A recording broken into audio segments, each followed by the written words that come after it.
What up and welcome to the Beneath the Dirt podcast. I'm your host, Rombone. Thank you for tuning in. Episode 216. And was good, everybody. Thank y'all for tuning in. Much love. I appreciate it. We here another week. It's fucking hot today, too, by the way. Little weather report out here in New England. A little warm today, 80 degrees, you know what I mean? How the fuck y'all doing, man? Y'all staying safe out there? Y'all doing good? I'm kicking it. You know, just chilling, doing the fucking thing, and we here. And we got new music to talk about. Let's get right into it. Stop wasting any fucking time. Ramirez is back with his new project, Tragedy of a Clown. 11 tracks, 27 minutes. Ramirez, 2 years ago, put out The Player's Manual, which was one of my favorite albums that year. Just amazing project. I thought it was going to be tough for him to follow that one up. Not that he couldn't do it or anything like that, but that was such a great album, such a different album from him. But he came back with Tragedy of a Clown, and this shit is fire. Fire. You're not going to find that West Coast G-Funk shit like you did on Player's Manual, but Tragedy of a Clown kind of goes back to the roots of Ramirez. You know, that classic G59 sound, but a little bit of a West Coast influence on there. Not necessarily G-Funk shit, but you got a song on there called The Dungeon. That's probably my favorite shit right off rip. I've listened to this album 2 times through, I think, so far. But there's a song on here called The Dungeon that just straight up reminds me of Deep Cover, Drain Snoop, 91? 90, 91, something like that. That shit is hard as fuck. I love that song, man. But this whole project, front to back, is a banger. Not one skip yet. You know, it's only 2 listens through, but still, 2 listens through. Haven't skipped a song yet. This shit is fire. What the hook gonna be with Shakewell and Fat Nick? Fire. Man, we talked about Carhartt Vest before with Germ. Return to the Corpse, previous singles. We know those are fire. If you like those songs that were released, you're going to like this whole project, man. Shit is dope. Ramirez killed it. Took him a couple years to come back with a new project, but I'm here for it, and this shit is fire, man. I highly recommend checking this project out. Probably my favorite release this week. Ramirez, Tragedy of a Clown. It's just so goddamn good, man. He absolutely killed it on that project. And then we got Trizz.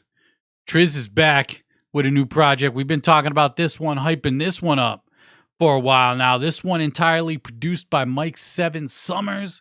We all know 7, man, from Strange Music, Tech 9, working with everybody over there at Strange. He's done shit with ICP, done shit with Twisted, and fucking anybody else in the under Buckshot, Boondox, Blaze, fucking everybody, man. 7 gets around and 7 fucking kills it. The new album from Trizz, Baseline Cavi, 14 tracks, 41 minutes. I listened to this one once through, and if you just like that West Coast G-Funk shit like we were just talking about, you're gonna like this shit. I didn't know Mike 7 Summers could dig into that West Coast bag like that and produce that G-Funk shit, but he absolutely did it with this album with Trizz, man. This shit is dope. One listen through, I'm fucking with it. Trizz is that dude, man. Trizz is slept on for sure. Trizz is definitely slept on. This is a banging ass album, man. And the thing with 7 at some point has produced your favorite song and you probably didn't even know it. You know, we've talked about producer tags and all that shit. 7 don't have no producer tags, but this dude produces bangers and he's underrated as fuck as a producer, man. Super dope. Just been killing it for years and years. And he linked up with Trizz, put out their new project. Again, if you like that West Coast G-Funk shit, you want to get some sea walking on, put that fucking album on. This shit is fire though, man. Trizz, Baseline Cavi, produced by 7. Fucking fire. And then we got the new Boondox album. EP, actually. We weren't sure what this was going to be when it was initially announced. No singles for this album were previously released that I'm aware of. I mean, I don't think there was any singles released for this. 7 tracks, 22 minutes. New Boondox. I mean, Boondox is just one of those dudes who stays busy as fuck, man. Since 2020, he dropped multiple projects with Buckshot, dropped Crimson Crow, So Much Blood. He had the Turncoat Dirty project. This dude stays busy as shit. Dropping singles, all that shit, man. Boondox stays busy. So Much Blood. Feedback I've seen for it is pretty good. I think if you fuck with Boondox, you probably fuck with that project. But Boondox, so much. That cover is fucking fire for that album, man. That cover's fire. I want that t-shirt. That t-shirt's fucking dope because I love that artwork. That shit is fucking fire. Then we got new Joel Ortiz, King Crooked. They dropped their new project, Harbor City Season 1. That's out right now. I fucks with King Crooked and Joel Ortiz, man. I mean, they put out that Hard album a couple years ago, 2020. That shit was fire. Earlier this year, they put out the Rise and Fall of Slaughterhouse, which, as time went on, was just an okay album. I don't know. It wasn't as good as Hard, but it's an okay album. Haven't checked out this new project yet. I'm definitely going to check it out. It looks long as fuck. Hour 9, 24 songs. Fuck, man. Y'all know I've said it before. I like my albums 12, 13, 14 songs, 24. A lot. Can they pull it off? If anybody can pull it off, though, it's King Crooked and Joel. Definitely going to peep that at some point. Couple new singles that dropped this week. Krizz Kaliko. He put his new single out with Jarren Benton, the dude who stays putting out singles. But the new single from Krizz Kaliko, King of the World, featuring Jarren Benton, is out now. Krizz Kaliko, pretty fucking quiet, man. Krizz Kaliko hasn't done much since leaving Strange Music. He did put out the EP, which was basically just a collection of singles that he dropped last year. But this year, Krizz Kaliko has been pretty quiet. I think this is his first single this year. The last single to drop from Krizz Kaliko was December of last year. He dropped off a 3-pack. And then he had a couple of singles that dropped last year as well. But Krizz staying relatively quiet since leaving Strange. Like I said, he dropped some singles last year, but this is his first one of this year. Featuring Jarren Benton, too. Jarren's that fucking dude. Don't get it fucked up. So new Krizz Kaliko featuring Jarren Benton out now. And then we got new Intrinzik. His new album, Pro Antagonist, coming out sometime soon. I don't know if there's a release date for it yet. But his new single, La Jolla, is out right now. This is an interesting-ass song from Intrinzik. This is a whole new style of Intrinzik I ain't never heard him do. Singing, really catchy, really catchy. I'll say that. It's a really catchy track. Not my favorite from Intrinzik. Not my favorite, but catchy as shit. Like, as I was listening to it, I was like, I'd rather listen to, you know, some WILL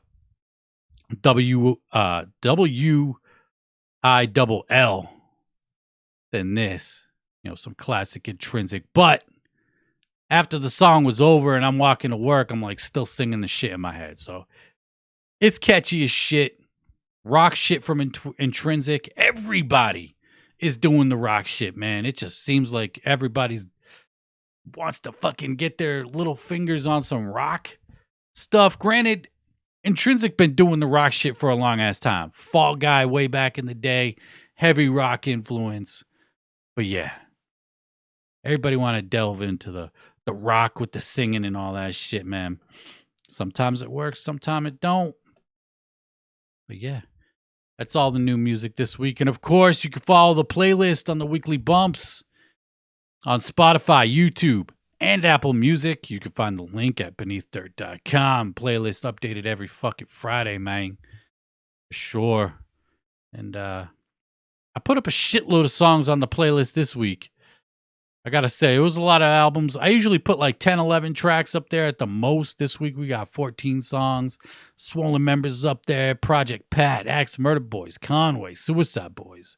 Krizz Kaliko got a couple songs on there, man. And everything else that I just talked about is up on the Weekly Bumps playlist. So go follow that shit, man. Let's see, what do we got here? We got ICP with Holla Wicked 2022 going down in Detroit at Harpo's October 31st, hosted by Clownvis. Tickets are $125.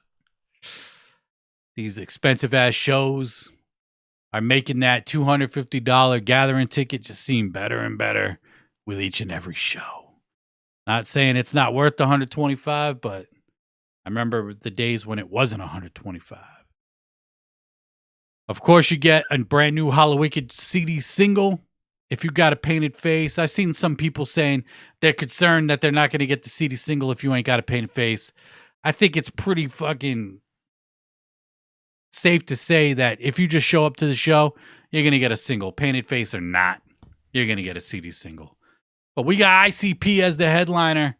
Fat Nick is going to be on the show. Fat Nick, he performed at the Gathering this year. He's making his return at Holla Wicked. Ouija Mac will be in the Ha. Of course, Horror will be in the building. They were at the Gathering this year. And Mike E. Clark will all be performing at Holla Wicked this year. It's dope to see. I don't think, has Mike E. Clark ever had a solo set at Holla Wicked? I know he played at the Gathering this year, but I don't know if he's ever had a solo set at the Hallowicked Clown Show. And then we got JCW's Electrified Cage Deathmatch Fury. All going down at Harpo's. It ain't going down at the, I don't even remember what that place was, the fucking factory building out there. But it's going down at Harpo's. ICP's Hallowicked Clown Show.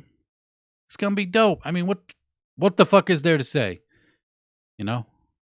It's an ICP show. Chances are it's going to be fucking fire. And of course, you got the Bloody Sunday show going down the day before Holla Wicked. Attack of the Ninjas going down that weekend. The Palcast Halloween show going down that weekend. Detroit is going to be fucking jugga-litty this year, man. You got mad events to fucking pick and choose from as you so please out there in Detroit. But Holla Wicked is going to fuck down. And then probably the biggest news story this week. Lex the Hexmaster posted this up on his social medias last week. He got a picture with Kegan the Creep. He said, "No drama, all love. The way it's supposed to be. Shadow King kicking it with Kegan the Creep. One love, one family. Shadow Army Gorefest 2022. So Lex ran into Kegan the Creep at Gorefest this year.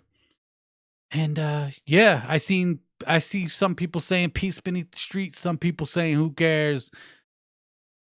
I think it's dope. Overall, I think this is dope. Obviously, you know, we got Lex the Hexmaster, M&E, we got Kegan the Creep, you know, rolls with Shaggy, psychopathic, all that shit, man.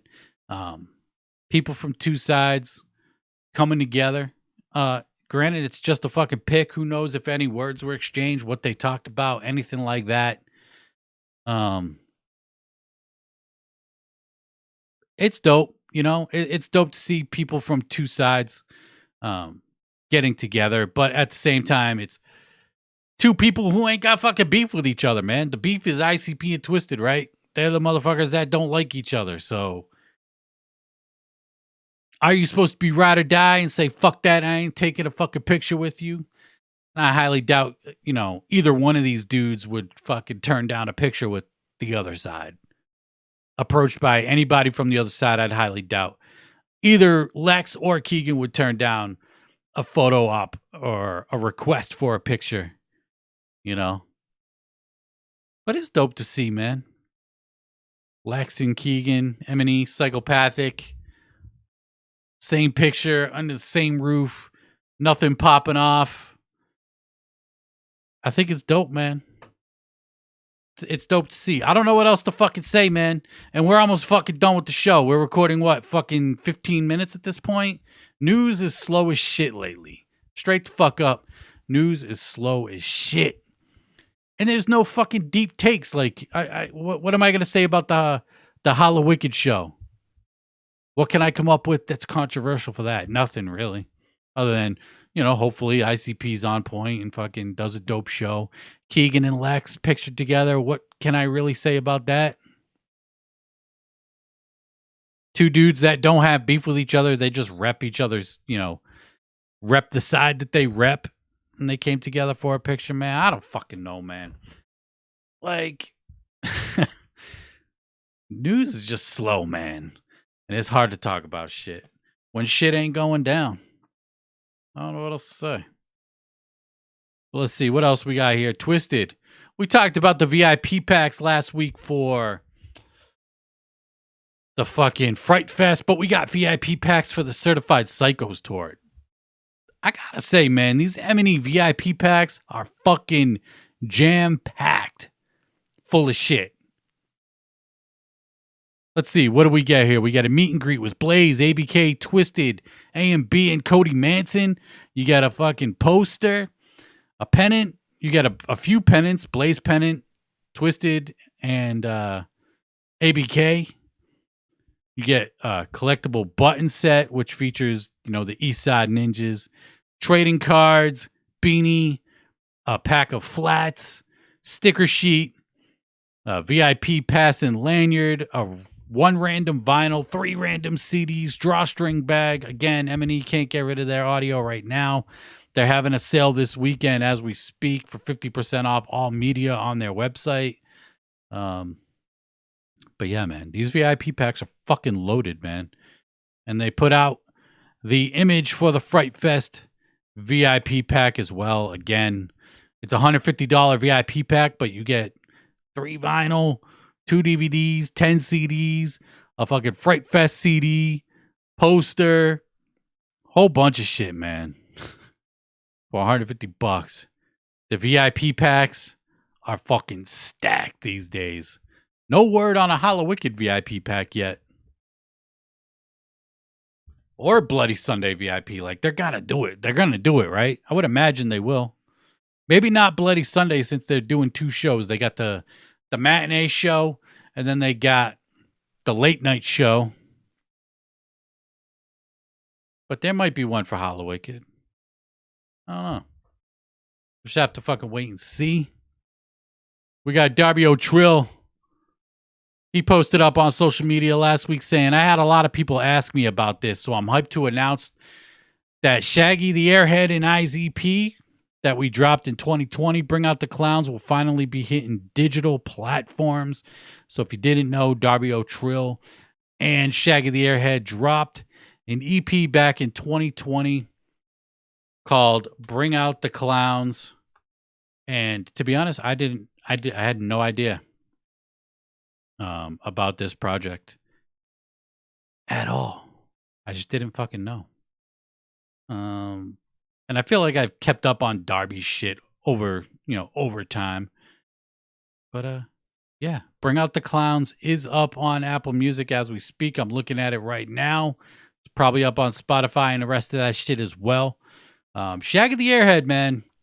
I gotta say, this dude produces some ill-ass beats. This dude produces some ill-ass shit. If you don't like his rhyming or his raps, his production is pretty fucking dope. That's what I've come to learn about Shaggytheairhead.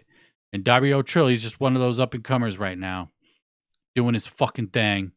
And he also announced that he's going to be dropping new music every month for the rest of the year. So granted, there's only 3 months left in the year, but still, the Tomb is dropping next month as well. The new EP with Darby Otrill and Devereaux, that EP is dropping next month. And yeah, it's looking like Darby's going to be steady dropping music for the rest of the year and not stopping at Gully or the Tomb, because the Gully project dropped this year as well. Another project to look forward to, Samson. The first artist signed to Dirtcore Music and the first artist to drop a project on Dirtcore Music, headed by Crossworm. His new album, Witch Hunt, drops October 1st. Everywhere, digitally, everywhere. And this project, I think, is entirely produced by Crossworm. And I say that because I did get an advanced listen of this project from Samson. Crossworm hit me up, asked me if I wanted to fucking... I don't even think he asked me. I think he just fucking hit me with the shit. Said, here you go. Give it a listen. Drop a review when the time is right, and I will do that when the album drops, but I will say this now. Samson, I am not familiar with Samson's music at all outside of his 2 verses that he had on Low Key's Let's Get Violent EP.